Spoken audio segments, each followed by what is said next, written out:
مخدوم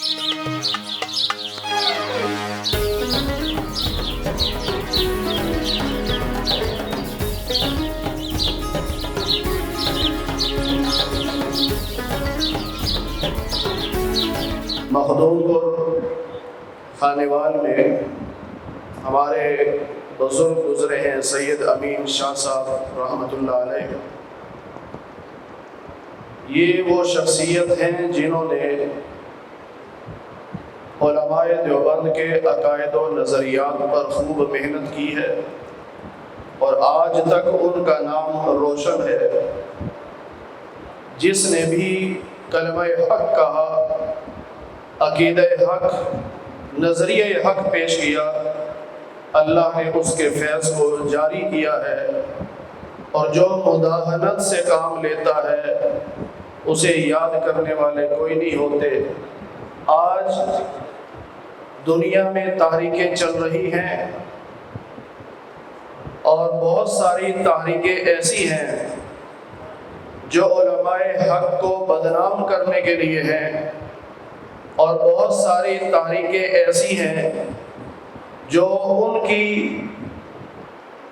چھانٹی کرنے والی ہیں، یعنی علماء حق، علماء دیوبند میں جو کالی بھیڑیں ہیں جنہوں نے دیوبند کے عقائد و نظریات کو بدنام کیا ہے، ان کی چھانٹی اللہ پاک خود بخود فرما رہے ہیں، اور آج کی یہ کانفرنس اس کے لیے سنگ میل ثابت ہوگی۔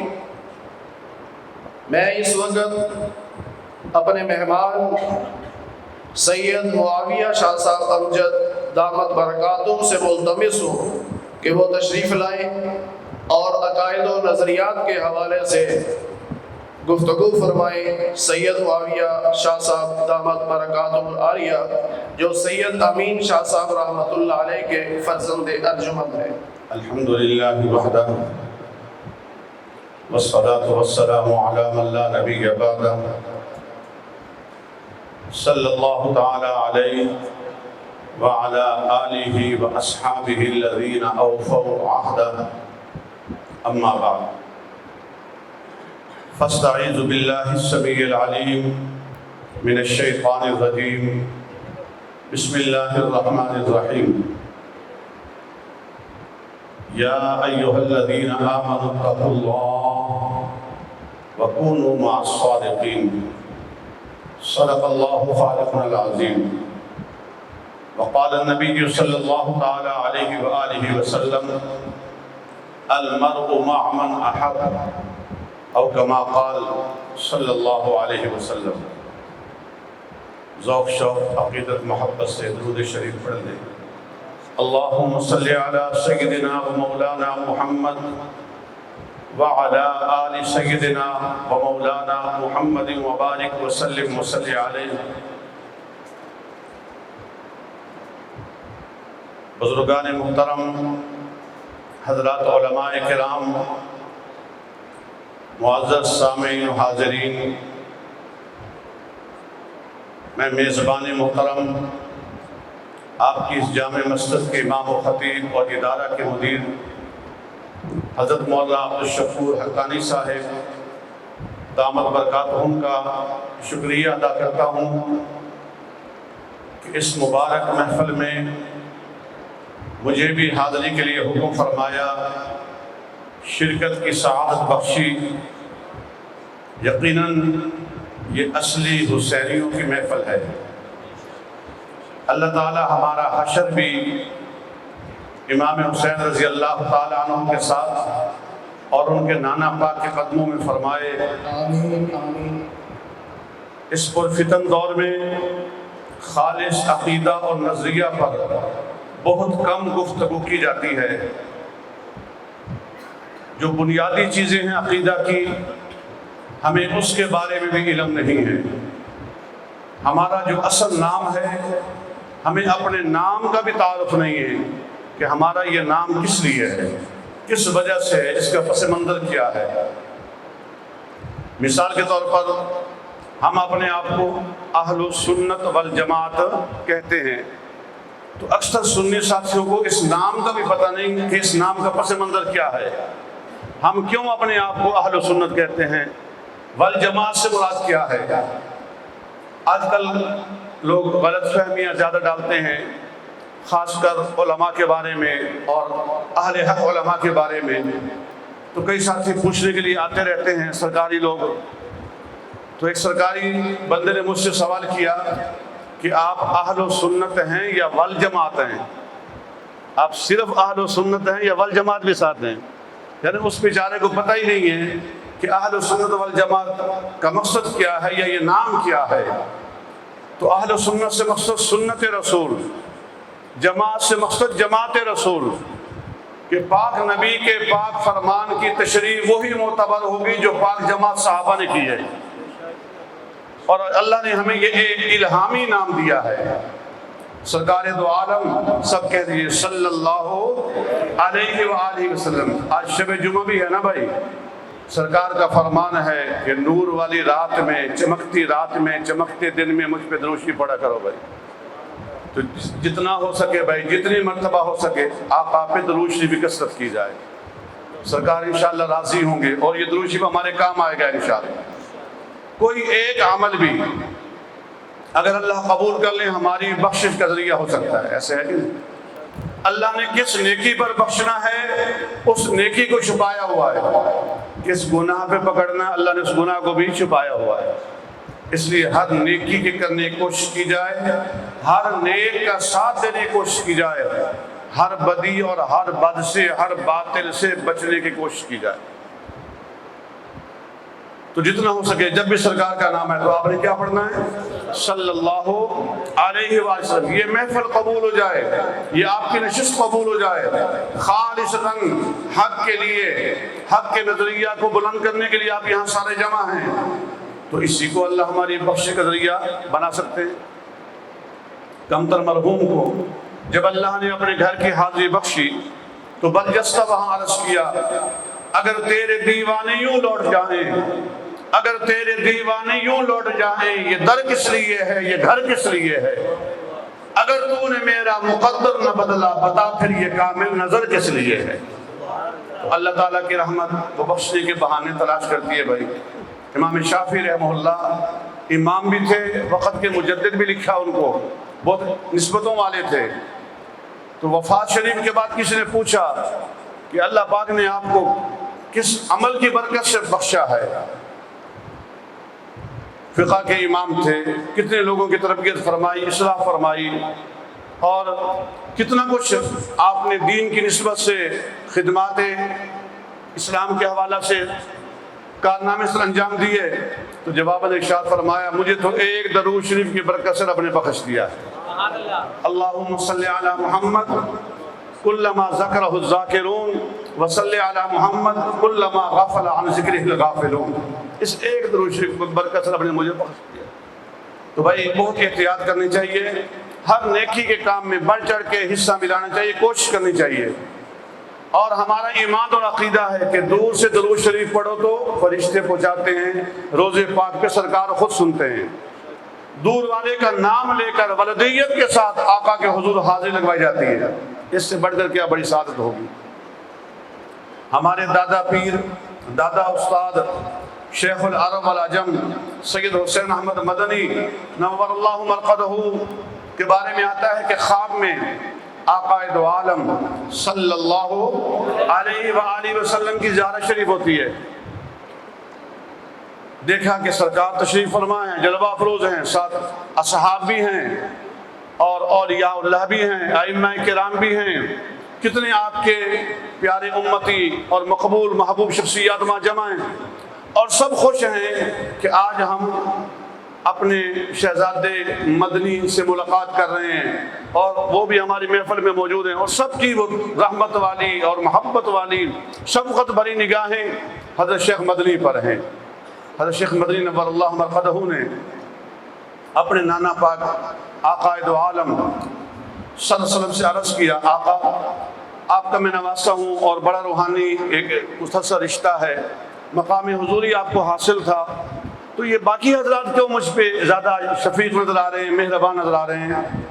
تو سرکار نے فرمایا صلی اللہ علیہ وسلم کہ جب بھی آپ حدیث پڑھتے ہیں پڑھاتے ہیں، کسی امام کا، کسی عالم کا، کسی بزرگ کا، کسی اللہ کے پیارے کا نام لیتے ہیں، تو جیسے مجھ پہ درود شریف پڑھتے ہیں، وہ ساتھ ان کا جن کا ہستیوں کا نام لیتے ہیں، وہاں ساتھ رحمت اللہ علیہ، رحمہ اللہ، نور اللہ مرقدہ، ان دعائیہ کلمات کا بھی اہتمام کرتے ہیں، تو وہ آپ کے مبارک جملے، دعائیہ جملے اللہ ان کی روحوں تک پہنچاتا ہے، جو ان کی راحت کا، ان کی خوشی کا ذریعہ اللہ تعالیٰ بناتے ہیں۔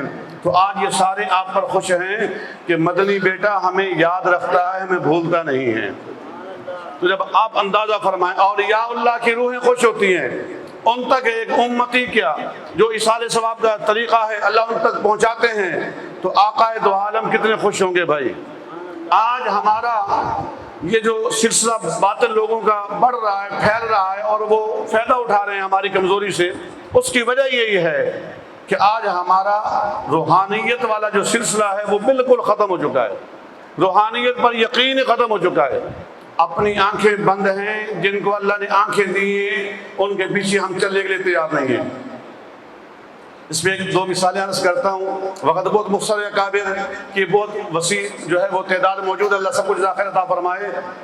ایک شخص کی وفات کے بعد کوئی نیک بندہ تدفین کے بعد پاس بیٹھ گیا، لوگ چلے گئے تدفین کر کے، تو وہ تلقین کر رہا ہے کہ اب آپ سے سوال ہوگا، تیرا رب کون ہے، تیرا نبی کون ہے، اور دین اسلام کے بعد تو نے یہ جواب دینا ہے۔ اب وہ جو میت تھی، صاحب قبر تھا، وہ زیادہ نیک تھا، اس تلقین کرنے والے سے زندہ زیادہ نیک تھا۔ اس نے کہا کہ مجھے حیرانگی ہو رہی ہے کہ مردہ زندے کو تلقین کر رہا ہے۔ نہیں سمجھے بھائی؟ مردہ زندے کو تلقین کر رہا ہے۔ تو آج یہی حال ہے کہ مردہ زندوں کو تلقین کر رہے ہوتے ہیں، انہیں مسلک سمجھا رہے ہوتے ہیں، انہیں عقیدہ اور نظریہ سمجھا رہے ہوتے ہیں۔ جو مردے ہیں، جو مماتی ہیں، وہ عقیدت تو ہی سمجھا رہے ہوتے ہیں، اللہ معاف فرمائے۔ حالانکہ میں اکثر عرض کرتا ہوں سمجھانے کے لیے کہ توحید ترتیب میں توحید پہلے ہے، تسلیم میں رسالت پہلے ہے۔ سرکار کو نبی مانو گے، رسول اللہ مانو گے، تب توحید سمجھ آئے گی۔ اب حضور سے ہٹ کے، حضور سے کٹ کے کوئی موحد بنے گا، ایسا نہیں ہو سکتا۔ ہمارے دادا پیر دادا استاد مدنی رحمہ اللہ فرماتے تھے کہ سرکار کے روضہ پاک کی مثال پاور ہاؤس جیسی ہے، کہ آپ کی یہ لائٹیں چل رہی ہیں، پنکھے چل رہے ہیں، تو میٹر سے تعلق، اس کا جو ہے وہ ٹرانسفارمر سے تعلق، پھر اس کا گریڈ اسٹیشن سے تعلق، وہاں سے بجلی مین سپلائی وہاں سے آ رہی ہے۔ اس طریقہ سے ہر کلمہ پڑھنے والے کا روحانی ایمانی رابطہ اس گنبد خضرا کے مکین کے ساتھ ہے۔ جتنا وہ رابطہ مضبوط ہوگا اتنا نیٹ ورک صحیح کام کرے گا، اور جتنی رکاوٹیں آئیں گی، کچرے آئیں گے، اسی قدر وہ نیٹ ورک جو ہے وہ مضبوط نہیں ہوگا، اسی قدر ایمان کا بھی خسارہ، نیک اعمال کا بھی خسارہ، اور ہر چیز میں معاملات کا خسارہ ہوگا، اللہ معاف فرمائے۔ تو جتنی نسبت سرکار سے قوی ہوگی، جتنی نسبت سرکار سے ہماری مضبوط ہوگی، جتنا تو روحانی تعلق ہمارا سرکار سے زیادہ ہوگا، اتنا ہی ہمارا زیادہ فائدہ ہوگا۔ علامہ اقبال مصور پاکستانی، اگست کا مہینہ ہے، آپ ایک جگہ فرماتے ہیں کہ شب پیش خدا بغری ستمزار کہ مسلمانہ چرا خارند و زارند، ایک دن اللہ کے آگے زار و قطار رویا، یا اللہ کیا وجہ مسلمان کیوں پریشان ذلیل و خوار ہیں؟ بگفتہ ندا آمد نمی دانی کے ای قوم دل دارند محبوب ندارند۔ جواب ملا اقبال تجھے پتہ نہیں، اس قوم کا دل تو ہے مگر دل کا تعلق محمد عربی کے ساتھ نہیں ہے، گنبد خضرا کے مکین کے ساتھ نہیں ہے۔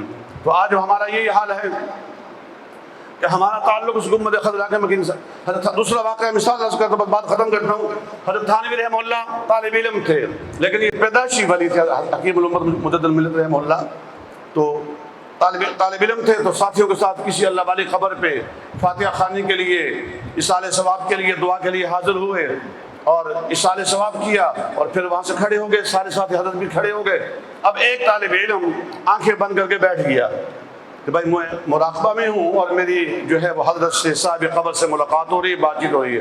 حضرت کو پتہ تھا کہ اس کی اندر کی آنکھیں بند ہیں، حضرت کے علم میں تھا کہ اس کی اندر کی آنکھیں بند ہیں، اور بلا وجہ یہ ہم پہ جو ہے وہ پریشر ڈال رہا ہے اور ہمیں مرعوب کر رہا ہے کہ میں صاحب کشف ہوں، میری جو ہے وہ اس سے بات چیت ہو رہی ہے۔ حضرت نے عجیب بات فرمائی، فرمایا بھائی کچھ دیر انتظار کیا، پردہ رکھا، لیکن جب وہ نہ رکا اور اس نے اپنا جو ہے وہ نشست کو طویل کیا، تو فرمایا کہ بھائی جو اللہ نے اندر کی تجھے آنکھ تو دی نہیں ہے، باطن کی آنکھ تیری بند ہے۔ آپ لاہور میں ہیں، قطب الاقطاب امام الاولیاء لاہوری رحمہ اللہ فرمایا کرتے تھے کہ ایک ہے ظاہری آنکھیں، ایک ہے ظاہری کان، اور ایک ہے اندر کی آنکھیں، ایک ہے اندر کے کان۔ اصل کان تو اندر کے کان ہیں بھائی، اصل آنکھیں تو دل کی آنکھیں ہیں، ظاہری آنکھیں تو جانوروں کے بھی ہوتی ہیں، ظاہری آنکھیں ظاہری کان تو جانوروں کے بھی ہوتے ہیں۔ ہمارے اکابرین کو اللہ ان کی قبر پہ کروڑ رحمت نازل فرمائے، اللہ نے ان کو دل کی آنکھیں بھی دی تھی، دل کے کان بھی دیے تھے۔ آج ہم سارے اس نسبت سے محروم ہیں۔ تو تھانوی نے فرمایا کہ تیری اندر کی آنکھیں تو بند ہیں، جو ظاہری آنکھیں کھلی ہیں وہ بھی تو بند کی ہوئے بیٹھا، کھڑا ہو جا، اسٹینڈ اپ۔ فرمایا کھڑا، جو ظاہری آنکھیں وہ بھی تو بند کر کے بیٹھا ہوا۔ تو آج ہمارا اکثر ساتھیوں کا یہی حال ہے کہ جو اللہ نے آنکھیں دی ہیں، یہ آنکھوں والا جن کو رب نے بنایا ہے، آج ہم ان کی مان کے نہیں چلتے، اپنی رائے کے پیچھے چل رہے ہوتے ہیں۔ نتیجہ یہ ہوتا ہے کہ خود بھی گمراہ ہوتے ہیں، دوسروں کی گمراہی کا ذریعہ بھی بنتے ہیں۔ میرے مرشد پاک حضرت قاضی صاحب چکوال والے قاضی محمد حسین صاحب رحمہ اللہ نور اللہ مرقدہ عجیب اللہ والے تھے۔ آپ عجیب بات فرماتے تھے، فرمایا کہ میں تو دیوبندی ہوں ان بزرگوں کی وجہ سے جو فوت ہو گئے ہیں۔ میں یعنی آج کا کوئی اگر شخص اپنے آپ کو دیوبندی کہتا ہے اور وہ یزیدی بھی ہو کہتا دیوبندی ہے، اور وہ مماتی بھی ہو کہتا دیوبندی ہے، اور وہ خارجی بھی ہو، تو وہ ہمارے لیے معیار نہیں ہے۔ ہمارے لیے معیار علامہ سفر خان صفدر رحمہ اللہ، ہمارے لیے معیار مولانا امین صفدر اکاڑوی رحمہ اللہ، ہمارے لیے معیار مولانا عبد المجید صاحب لدھیانوی کروڑ پکا والے، ہمارے لیے معیار قاضی مدرسہ صاحب رحمہ اللہ، یہ ہمارے لیے معیار ہیں۔ ان کو چھوڑ کر ہم ان کے پیچھے چلیں، اور یاد رکھیے ہمارے اکابرین وہ تھے۔ حضرت لاہوری کا ملفوظ پیش کرتا ہوں، حضرت لاہوری نے فرمایا کہ فلاں باطل لوگوں کے لیے، ان کے گمراہ ہونے کے لیے میرے لیے دو گواہ کافی ہیں، ایک سید حسین احمد مدنی اور ایک حضرت رائے پوری رحمہ اللہ۔ اور آگے بڑھ کر فرمایا یہ وہ لوگ ہیں کہ کسی کے باطل ہونے کے لیے خدا سے پوچھ کر بھی بتلا سکتے ہیں کہ فلاں بندہ باطل ہے یا حق پر ہے۔ اتنی روحانیت ان کی مضبوط تھی، اتنا مقام مشاہدہ پر تھے۔ اور اللہ تعالیٰ جن کو دل کی آنکھیں دیتا ہے اس کے لیے چیزیں مشکل نہیں۔ خیالک فی عینی وذکرک فی فمی ومثواک فی قلبی فأین تغیب۔ میں 2 منٹ اور لوں گا۔ قائد جمعیت حضرت مولانا فضل الرحمان صاحب دامت برکاتہم العالیہ ترنول میں مولانا عزیز الرحمن ہزاروی نور اللہ مرقدہ کے دارالعلوم زکریا میں خطاب فرمایا، اور میں بھی اس میں موجود تھا، عینی شاہد ہوں، اور براہ راست راوی ان کے اس بیان کا کلپ موجود ہے میرے پاس، اس ٹائم جیب میں ان کا کلپ موجود ہے۔ آپ نے فرمایا کہ جب مولانا زکریا رحمہ اللہ، مولانا خلیل احمد سہارنپوری رحمہ اللہ بذل المجہود کی تشریح لکھ رہے تھے، شرح لکھ رہے تھے، تو ایک حدیث پاک کی تشریح کرتے ہوئے کچھ جو ہے وہ اس انداز میں تشریح ہوئی کہ شاید وہ پایا ثبوت کو نہیں پہنچ سکتی تھی، تو رات کو خواب میں حضرت مولانا زکریا رحمہ اللہ کو اللہ کے محبوب تشریف لاتے ہیں، ارشاد فرماتے ہیں کہ مولانا خلیل صاحب سے کہو فلاں حدیث پاک کی جو تشریح لکھ رہے ہو اس پہ ذرا نظر ثانی کر لیں، وہ کچھ صحیح نہیں لگ رہی۔ اب اسی وقت جاگے، جو بھی ٹائم تھا 12-1-2 بجے کا ٹائم تھا، اس وقت جاگے، اس وقت یہ بیٹری وقت ہوتی نہیں تھی، ٹارچ ہوتی نہیں تھی، لالٹین جلائی، وضو کیا، اللہ کے شکر نبی پاک کی ملاقات کے شکرانے میں نفل ادا کیے، اسی وقت لالٹین لے کے چل پڑے کہ مولانا خلیل کے پاس جاتا ہوں، حضرت کو بتلاتا ہوں کہ سرکار نے یہ حکم فرمایا۔ جب یہ کچھ سفر طے کیا تھا ادھر مولانا خلیل احمد بھی آ رہے ہیں لالٹین لے کے، دونوں کی راستے ملاقات۔ حضرت کیسے آنا ہوا؟ شیخ نے فرمایا میں نے تو یہ خواب دیکھا، سرکار نے فرمایا کہ نظر ثانی کرو فلاں چیز پہ، فلاں روایت پہ۔ انہوں نے فرمایا مجھے بھی سرکار نے یہ خواب میں یہ حکم فرمایا ہے کہ فلاں روایت میں نظر ثانی کرو۔ پھر مولانا فضل الرحمان صاحب نے اسی بیان میں یہ بھی فرمایا کہ شیخ الحدیث مولانا زکریا نور اللہ برکاتہ سے مجھے اجازت حدیث بھی ہے۔ حضرت نے اجازت حدیث دی اور ساتھ شرط لگائی کہ حدیث کی اجازت دے رہا ہوں اس شرط کے ساتھ کہ تشریح کرنی اکابر کی تشریح اور تحقیق کے مطابق۔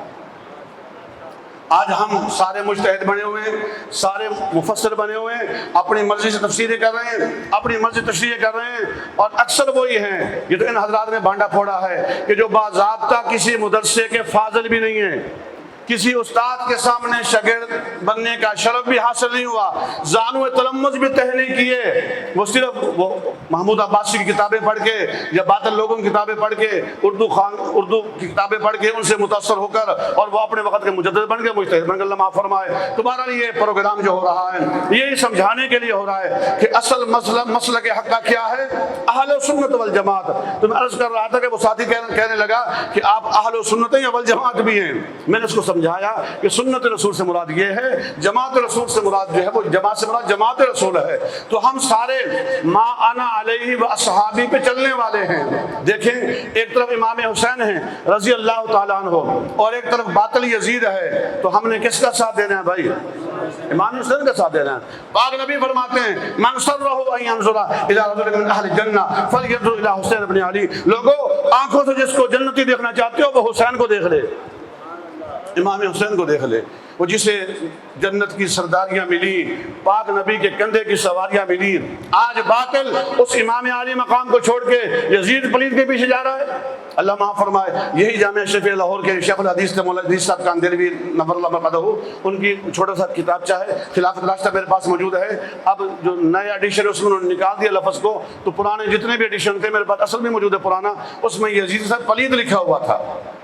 تو آپ اندازہ فرمائیں کہ کس قدر ہم دین سے دور ہوتے جا رہے ہیں، خارجیت کے نام پر، جدید تحقیق کے نام پر، اور انکار حیات النبی ہو رہا ہے۔ یہ سارے فتنے ہیں، ان فتنوں سے اگر آپ بچانا چاہتے ہیں تو جو اہل سنت والجماعت کا 1400 سال سے صحیح عقیدہ چلا آ رہا ہے، اکابرین جو اس کی ترجمانی و تشریح فرما رہے ہیں، آپ اسی پہ کاربند رہیں۔ اللہ ہم سب کے ایمان کا حامی ناصر ہو۔ وسعت دل بہت ہے، وسعت صحرا کم ہے، اس لیے مجھے تڑپنے کی تمنا کم ہے۔ وآخر دعوانا الحمدللہ رب العالمین۔